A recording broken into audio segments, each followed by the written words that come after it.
31 years in clinical practice. I've seen both ends of the spectrum, world champion athletes from every major professional sport. And this foot was given a death sentence, but you see that it didn't get cut off. There was part of it that had to go, but the body took care of that naturally. That was a diabetic that, by the way, is doing epically well today. Picture of a stage lecturing in front of 520 doctors on the topic of nutrition and cancer, and my beautiful family, which is expanding. My fourth granddaughter is due in February. But let's start with the definition. A toxin is just a polite term for a poison, and that is something that once it's exposed to you, can damage structure or disturb function. And then maybe a more technical definition is even at very, very tiny quantities, it can be very disruptive to your health and wellness. So it's not an overreach to call this a very toxic world. So this was an interesting 2020 article in the medical literature, and it says, you know what, since the globe has expanded so much in terms of population, industry has changed. There are a ton of toxins, poisons that are released in air, water, and soil. So we breathe them, we drink them, we eat them. And this line is very, very powerful. Disruption of the broad signaling systems that has potential for global change. So if we were to give a longer lecture, if you go back just 160 years ago, less than 1% of the population died of cancer. Right now, we're at about 1 in 4 people dying of cancer. A man's lifetime risk 1 in 2, a woman's 1 in 3. And toxins are a big part of that. So if we look at toxic air, we can think of outdoor air and those horrible pollutants, but here's what we know. In most places, indoor air is 2 to 5 times more polluted than outdoor air. So you probably want to go the extra mile and have a clean home. And if you don't currently have one, you can make changes. But I tell people, fortunately, I've known about this for a long, long time. So if I were to give you a tour of my home, wood floors. Why? Because carpets are toxic. We use paint that didn't outgas. We have a whole house water filtration system. And we even have an air filtration system that's the same kind as they use in operating rooms. Now, could you retrofit your home for that? Yeah, in a lot of ways you could. So you can get a cleaner home. And in some cases, it's really essential for people to maintain their ideal health. When we start talking about toxic water, this was a study that really got a lot of people's attention. And notice, this was the conclusion from the article: a significant association between women's oral contraceptives, essentially the birth control pill, and prostate cancer has been shown.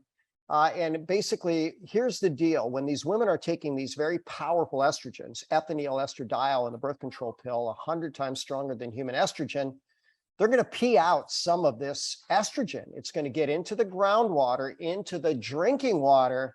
And if men drink it, they have a higher risk of prostate cancer. And interestingly enough, we've got a good Canada connection. But this was a study that was done in Toronto, Canada. We start looking at toxic foods. We can look at additives, preservatives. Keep in mind that if it's not organic, they use herbicides, insecticides, fungicides, so they poison the entire planet. This was a food article about diets around the world, and this was considered the standard American diet, modern American diet. Think about those letters: SAD, standard American diet, MAD diet, and it makes people both sad and mad and super duper sick. So we start looking at GMO acreage global increase. I meant to make that slide look a little prettier, but this only goes from 1996 to 2016. And here's what we know. The world is being taken over. They're calling them biotech crops. What does that mean? That means they were genetically modified. They were modified in such a way that they could spray more toxins on these plants.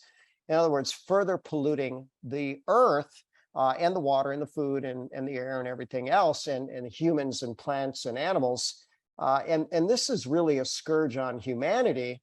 And they have now indisputably linked glyphosate, that weed killer that's used called Roundup, whenever we use these genetically modified plants, they use a ton of this stuff. And notice that it says that autism is exponentially increased by glyphosate. And by the way, they also call out Tylenol and Augmentin, which is an antibiotic. And then look at, this is just US use of the increase of glyphosate.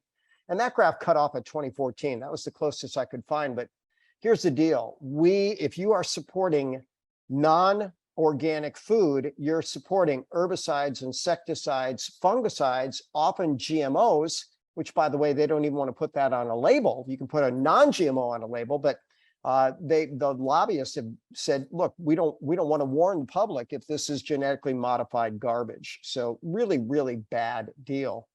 So now a little philosophy and then some facts. So most people have heard the term that cleanliness is next to what? How about godliness? So ultimately, we can be our best self when we have a cleaner body, mind, and spirit. We go back now at this point, 122 years, 80% of deaths in the US were from infectious disease. And then notice that, these rates decline. Well, there was an advancement in population, and it wasn't medicine and it wasn't antibiotics. And I'll share with you what it was very, very quickly, but let's go back to a history lesson. So there was this thing called the Black Plague, the bubonic plague, that took out 30%, maybe in some places 50% of Europe. And ultimately, what caused the Black Plague? Well, they might have said that it was this, microorganism called Yersinia pestis, but understand that it was basically the sewage. So the conditions in London were ideal for the plague. The streets were narrow and flowing with sewage. So the rats came in, they brought the fleas, they brought in the bugs, and that's what caused the Black Plague. But now go to New York in 1881, and there's a bunch of stuff in the middle of the road.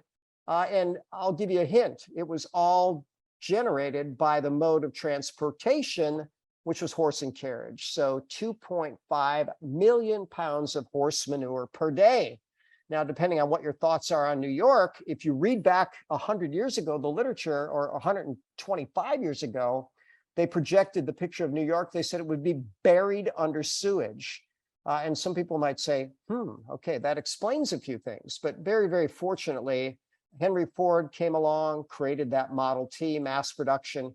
And right when that started coming out, phenomenal decrease in the death rate from infectious disease. So how wonderful, how powerful, how absolutely amazing. And by the way, one thing that I do tend to show people is notice there was a 75% reduction in death rate from infectious disease before broad use of antibiotics, a 91% reduction in death rate from infectious disease before vaccines, and essentially none since then. So it's really sanitation and hygiene that has made the difference. So I would often ask my students, my patients, look, if cleaning up the external environment led to such a dramatic increase in longevity, what will happen when we clean up the internal environment? And they've done this experiment in a lab, and here's the deal. Cells live a lot longer when there's a clean environment. So the Greek goddess of good health was called Hygeia. So we've known that for a long, long time. That's the root of the word hygiene. Cleanliness is next to godliness. So simple question, how big is the problem? Over 80,000 registered toxic chemicals. And when they do toxicology studies, they study them one by one, not 3 at a time, 5 at a time, 10 at a time, 700 at a time. And the human toxin inventory says that every man, woman, and child walking around has over 700 toxins in their system at all times. And even newborn infants. This was an umbilical cord blood study where they showed that every infant, and I do mean every infant born, was exposed to over 200 toxins before the moment of birth. World Health Organization, that was at one time a credible organization. Hopefully we'll have something credible that replaces them. But when they were credible, they said, look, these toxins are responsible for about 1/4 of all the illness on the planet. So the symptoms of chronic poisoning, fatigue, sleep disturbance, intestinal distress, allergy symptoms, headaches, confusion, and anxiety, this is what people have been coming into my office for essentially all 31 years. So I tell people, if we got rid of these symptoms, I'd have to do something else. And by the way, I'd be fine with that because I'd rather have people feel really good all the time. Then we start looking at things like autism, which has become a global pandemic, and toxin exposure is one of the absolutely proven factors. And so simple question, are you overloaded with toxins? So we talked about fatigue, sleep disturbance, intestinal distress, allergy symptoms, headaches, confusion, and anxiety. But How about muscle aches? How about weight gain? How about body odor? How about skin problems? How about irritability? Even constipation. These things are related to toxic overload in a very, very simple mechanism. So this is a fairly old reference, but it's accurate as ever today. It says toxins disrupt mitochondrial function. Mitochondria make 94.4% of human energy. So when you are intoxicated, when you're poisoned, your energy efficiency is going to be down. So very powerful graph here talks about the rise of chemical toxins in the environment and diabetes, and even the term globesity. So we know that both obesity and diabetes are related to these toxins. And now that's absolutely indisputable. And so they use this term obesogens. So keep in mind, somewhere around 2002, someone got the idea and they said, you know what? We need to figure out why the world is becoming so fat, so sick, so much autoimmunity, so much cancer, such issues with fertility, et cetera. And they came to realize that these toxins disrupt the hormonal signaling systems of the body. That can lead to obesity, infertility, diabetes, a number of challenges there. And they even have the term now metabolism disrupting chemicals. And they're finding out that, yeah, they do that. All toxins inhibit mitochondrial function. Mitochondria is where fat burning occurs. Then we look at these personal care products like skincare products and, poisons within them. By the time this documentary was made, they'd identified 88 different toxins related to cancer, birth defects, infertility, et cetera. And that number has grown since then. So by the way, full disclosure, I'm an investor in a company that has clean products like clean skincare, not the purpose of this call, but there are great, functional, amazing, good choices available. And then there are toxins that are generated from our gut. We have more bugs in our gut than we have cells in our body. And they actually call this term of the bad balance of bugs in the gut the oncobiome, the balance of bugs that can disrupt the human immune system and set people up for cancer. So ultimately, what do we want to do about this? And I'm a huge fan of physiology and how the body works and what the body wants. And a lot of people have been, told that the brain gets the most blood flow at rest. And that's accurate if we were talking about the actual size and volume of the organ. But the liver is bigger. The kidneys collectively are bigger. And the liver gets the most blood flow at rest. The kidneys get the second most blood flow at rest. And number 3 is the brain. So here's the deal. Your body puts an absolute high premium on detoxification. That's where our resources go at rest. And I would often, ask my students, I'd say, look, if the body thinks detox is the most important thing to maintain health, what do you think we should do in terms of a clinical intervention? And detox has been the thing that I have recommended forever. So what I tell people, we just look at the liver, and that's a big part of it, but there's liver, there's skin, there's lymphatic, there's bowel, there's kidneys. All these are part of the detox. Even the lungs, by the way, we exhale toxins as well. This is a very nutrient dependent, energy dependent, and even protein dependent phenomena.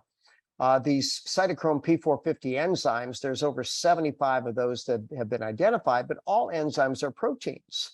If you don't get enough protein in your diet, guess what? You are not going to be able to make these enzymes as efficient. And here's what we know. If people go into a fast, these enzymes drop at least 50% in the first 24 hours. So fasting may not be the best way to detox.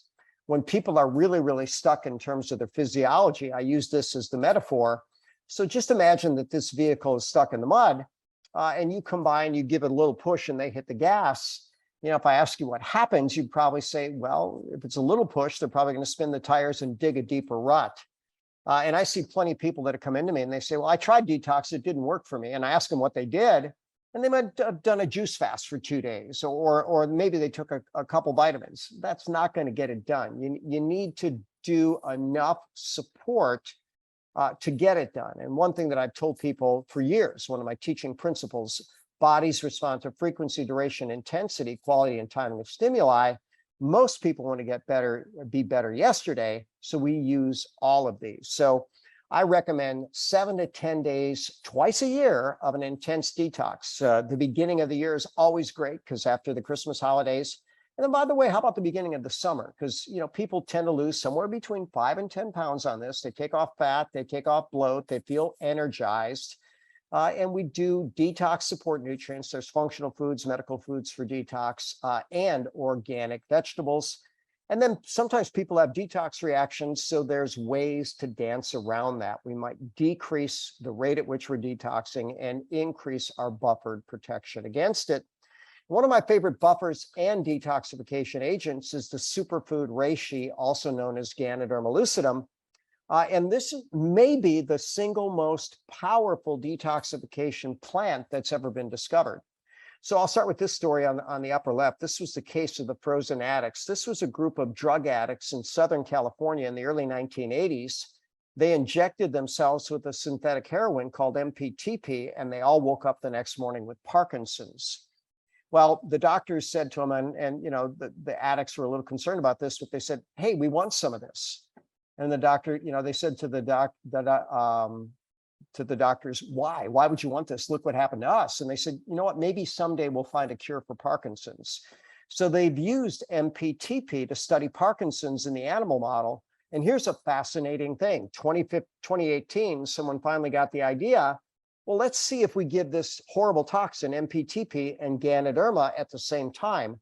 Well, guess what? The animals didn't get Parkinson's. Then they did that with carbon tetrachloride, which normally causes liver failure. When given with Ganoderma, they didn't have liver failure. STZ, streptozotocin, was a chemotherapy that they stopped using because it would kill the cells of the pancreas that made insulin. But when they gave Ganoderma, that didn't happen. And they gave pregnant animals a horrible neural tube toxin where 80% of the offspring were either born with no brain, born dead, born with a herniated brain, born dead, or born with a herniated spinal cord, born paralyzed. And a single dose of Ganoderma with that toxin dropped the neural tube defects from 80% to about 20%. Very, very powerful, super safe for pregnancy. By the way, I've got my 2 granddaughters over now. They're swimming in the pool, having a good time. And my daughter-in-law's here, took reishi Ganoderma throughout pregnancy. My daughter has a beautiful daughter and has another on the way, and makes sure that she gets her Ganoderma every single day. If you've never heard of a coffee enema before, this might sound really weird to you. But this has been utilized probably for 100 years. But if you put coffee, room temperature, please, in your backside, there's a network of blood vessels called the portal plexus. And these are veins that absorb from the colon and go right to the liver. Prior to all these horrible toxins in the environment, the primary job of the liver was to detoxify the bowel. And when you put coffee in your backside, it goes to the liver, and the liver dumps bile and toxins. So guess what? We want to avoid toxins by making good choices, breathe clean air, put plants in your house, use air purifiers, don't use substances that outgas, drink pure water. And believe it or not, we have a whole house water purification system. These are doable, or at least make sure, even if your whole house isn't purified, maybe get one for your shower head, because guess what? Those chlorine vapors can be problematic. And then how about clean food, organic, wherever you can. A good detox a couple times a year, very, very powerful. And by the way, you might as well couple it with the stress reset, 2 of my most powerful interventions. And that's what we have in terms of information to share. And now we're happy to answer any and all questions that anyone has. Perfect. Well, Vince put in the chat, disease equals dis-ease, a body not at ease. Thanks, Vince. Question 1, can type 1 diabetes be cured? Well, here's what I'll tell you. It has happened. So I'm gonna tell a story. So I had a mom come in, and she seemed to have a pretty good life, but she was absolutely stressed out of her mind. And I said, "Mom, what's going on?" She says, "It's my teen." I said, "What's wrong with your teen?" She says, "He has type 1 diabetes. He's convinced he has a death sentence. He's not taking care of himself. He says, why bother? I'm going to die early anyways." And I said, "Well, can you bring him in?" She said, "Can you do anything?" I said, "I don't know, but I'll try," right? That's always my answer. So I sit down with this young man and I said, "Well, how can I help you?" He said, "You can't." And I said, "Why not?" He says, "Well, obviously you don't know what's going on with me." I said, "Well, what's going on with you?" He goes, you didn't read my paperwork? I said, no, I read it very, very thoroughly. He says, I got type 1 diabetes. I said, okay. He said, so I've got a death sentence and I don't want to live this way. I said, has anybody ever beat type 1 diabetes? He says, oh, absolutely not. I said, are you sure? He says, well, of course I'm sure. I said, Then I open up PubMed and I show him an article, and the article was entitled Long Lasting Remission of Type 1 Diabetes. They had a guy come in and they gave him, actually, oddly enough, a seizure medication, which regulates something called glutamate, which is very destructive to the cells of the pancreas to make insulin, and a few other things. And guess what? This guy's type 1 diabetes went into remission at time of publication over 5 years. And I said, now 5-year remission, why not go for 6, 10, 20, 50, or the rest of his life? And suddenly this guy, he started having a glimmer of hope.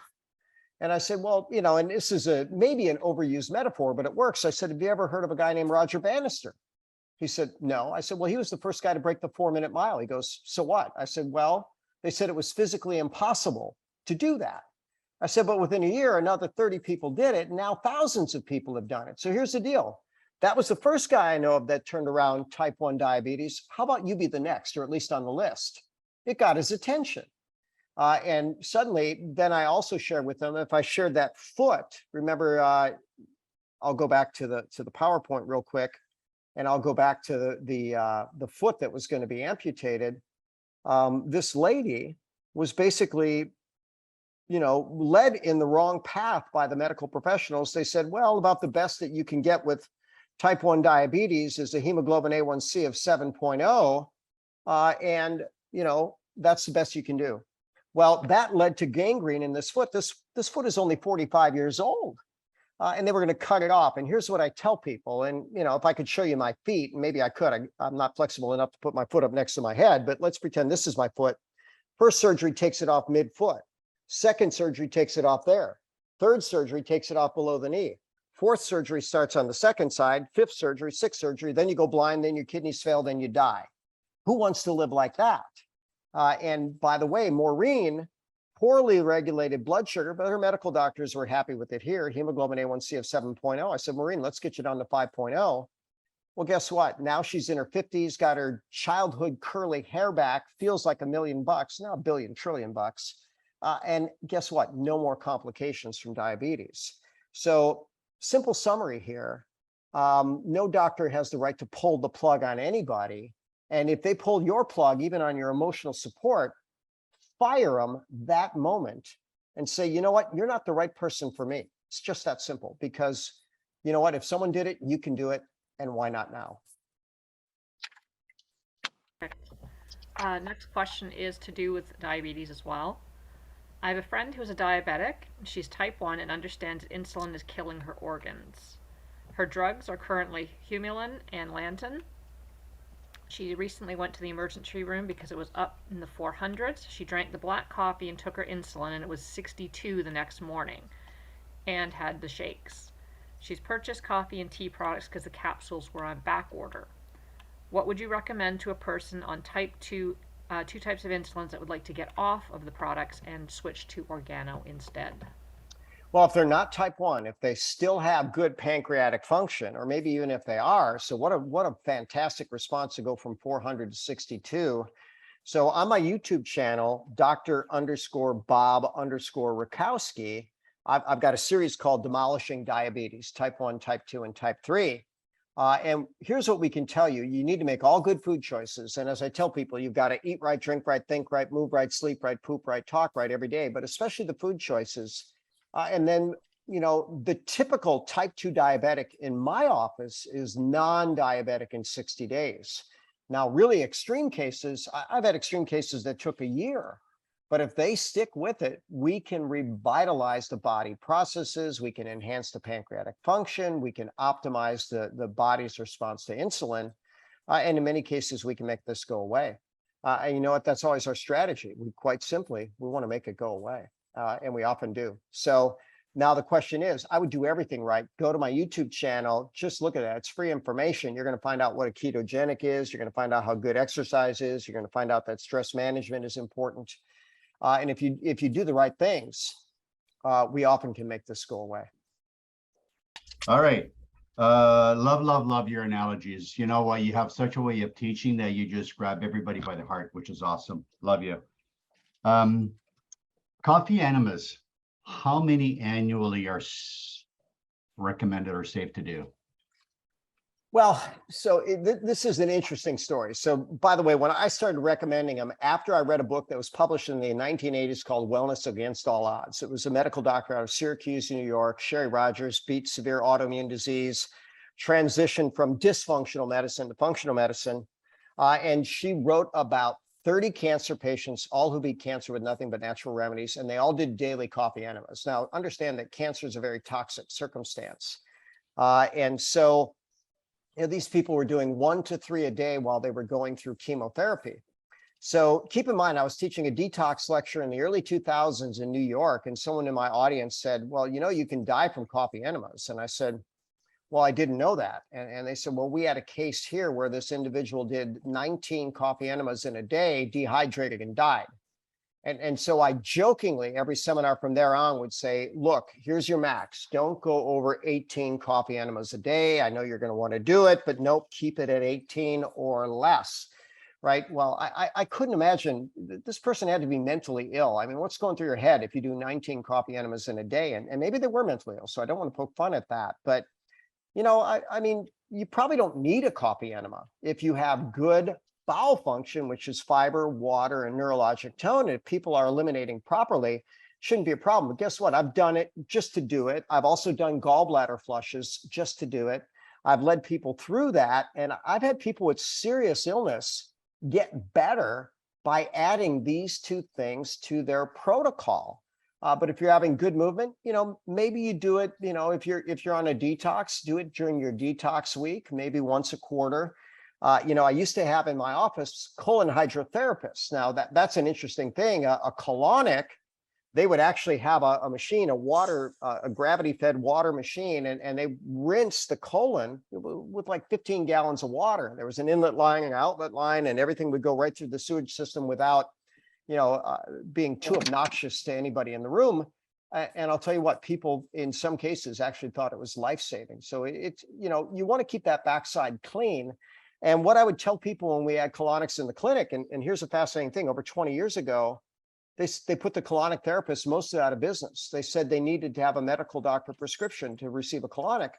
Well, guess how many medical doctors were writing prescriptions for colonics? How about none? Even though these were certified practitioners, great experience with a non-harmful intervention, but it's just a part of the war that's going on health. But that back then I would tell people, you clean this end professionally twice a year, why not go the other end maybe 4 times a year, once a quarter, So that's what I was recommending when we had colon therapists in the office. And maybe the same would be for coffee enemas, 4 times a year. Thanks for that. I do have someone in Toronto that actually does the chamber with the rinse, but she also monitors your vitals in a different room while she's actually doing that as well. She's been doing it for a long time. And she's good at it. Well, they're professionals. They're really, really quite good at it. And, I've had my share. I'll tell you, when I learned about them, the person that taught me, I said, well, that sounds good. I think I want to recommend that for patients. And so picture, I learned about this in my 20s. And they said, well, Bob, if you're going to recommend it, you should probably go get one. And I thought, oh boy, I don't think I want that, but I think you're right. So, then I show up and there was this beautiful grandmotherly lady named Otika Simpson. And she was so sweet. And I said, okay, this is really awkward for me, and she said, well, I'll do all I can to make you comfortable. And she did. And you know what? It turned out to be a pleasant experience. And I was very, very happy to recommend it in the future. And these people are professionals. They're good at what they do.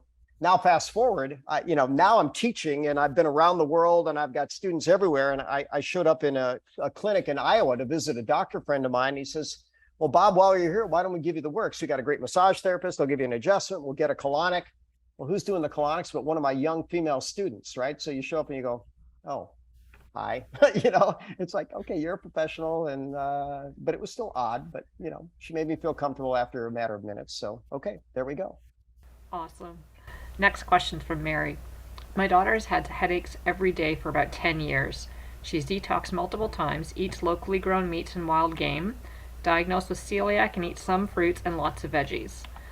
She does not eat out much or use processed foods, also has seen multiple doctors, nutritionists, and no answers. She is very active, doing volleyball, softball, hiking, climbing, running, etc. She was also diagnosed with eczema. Do you have any suggestions?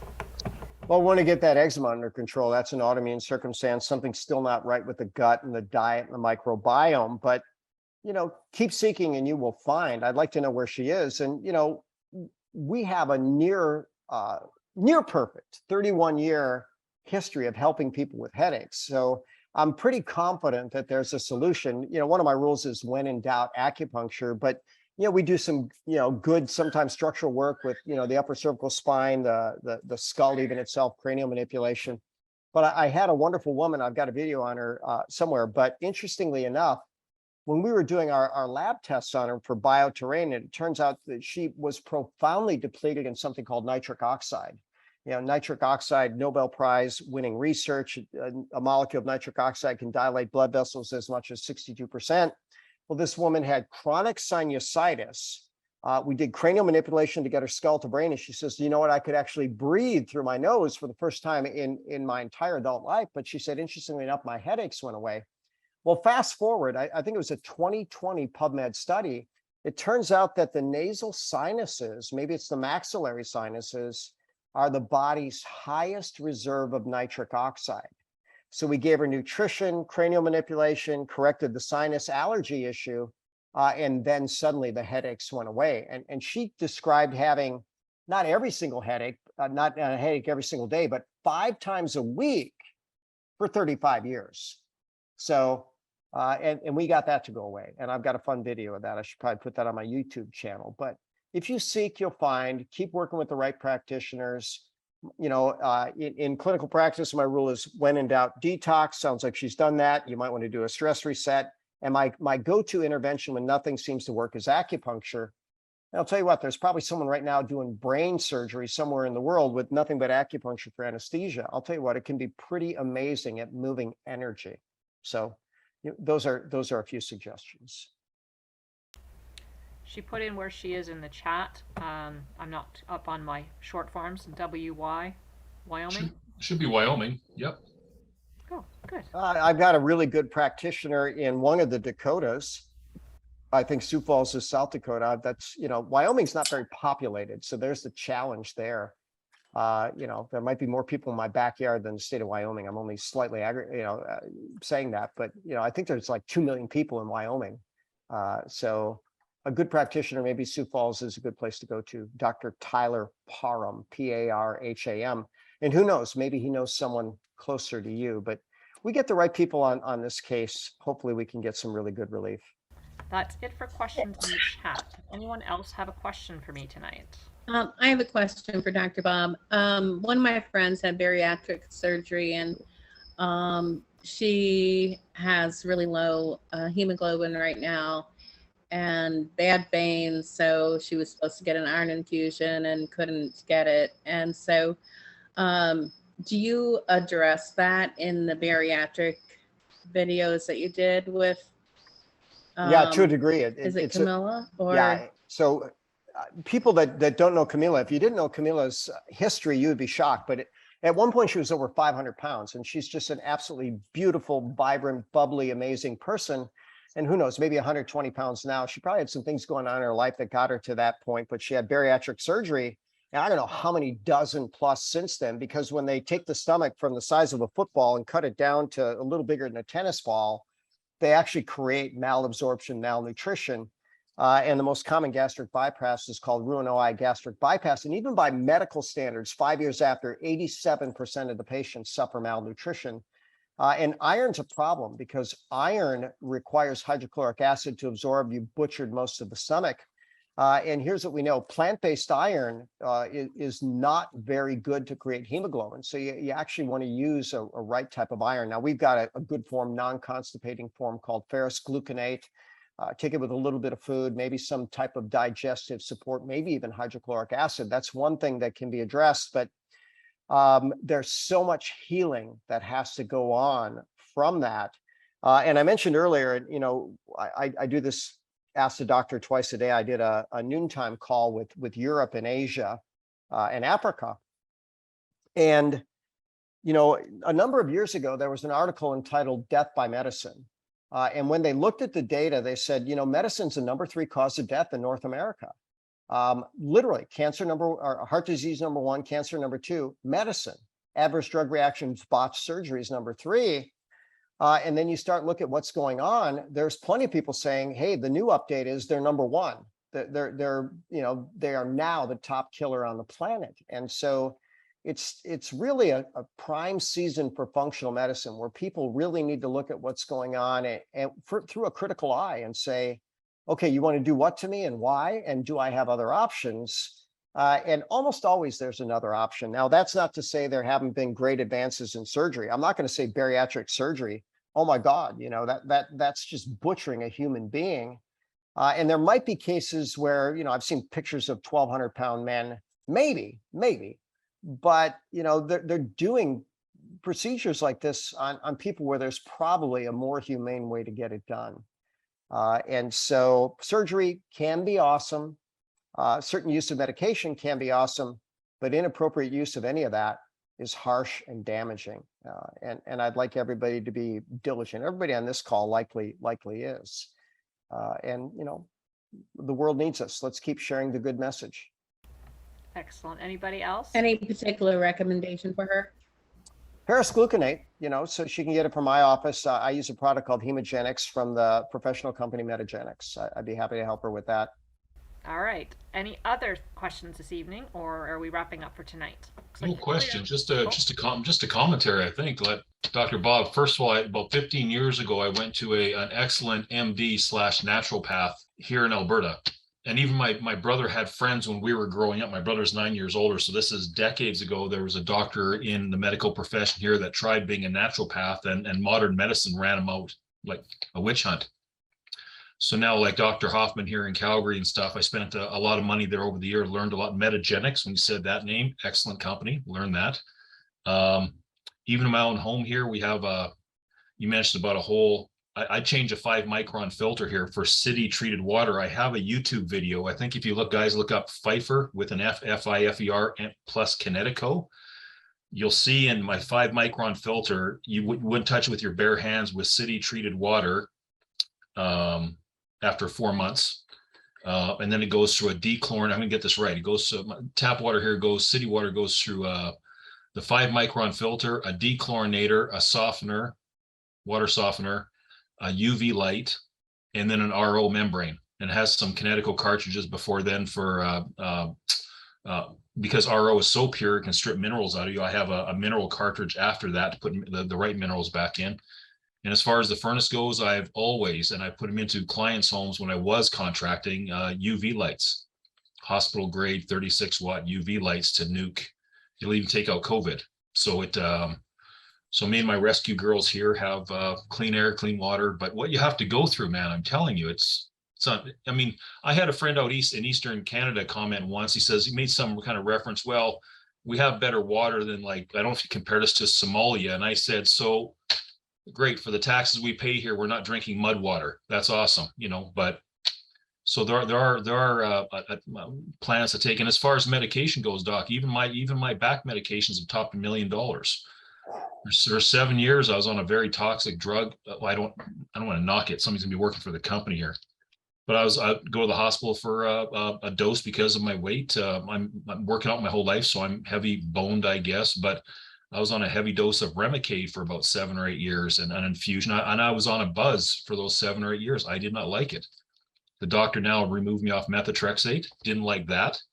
And I know I live a very clean. Bob, I'll send you some photos of my counters of the supplements. They'll knock you out. Like it looks like a health food store. So I've been doing that for decades. But yeah, there's things. So I'm doing all I can do. Do I live a clean diet like I should, as clean as Dr. Hoffman would have put me on? No. And he probably could have put my AS into remission. So that's on me. The responsibility is on me, but I do what I can when I can out of habit and remember. And it was very interesting working with him for that year. So everything you said today just fell in line with everything I learned like 15 years ago. So awesome. Thank you. You're welcome. Thanks for sharing. Thanks. All right. Well, this is going to wrap up our absolutely beautiful, wonderful, epic evening. And you know what? I'm going to wrap up with 4 questions since we have a little extra time. So the first question is why? Why'd you invest the time into this Ask the Doctor episode when there's so many other things you could do? Second question is the answer to the first. Why not? You know, we have a whole tribe of people that are committed to making the world better, one better choice at a time. Third question is why not you? Someone's going to take some of this information, hopefully pay it forward in a way that makes their life better, their family life better, and of course, our world better. And here's the final question. Why not now? The longer you wait to act on information, the least likely you are to act on it. So act now. Make cleaner choices, pay them forward, make the world better. And as always, I'm Dr. Bob Rakowski, absolutely knowing that we can all be happy, healthy, and successful. So good night all, and God bless.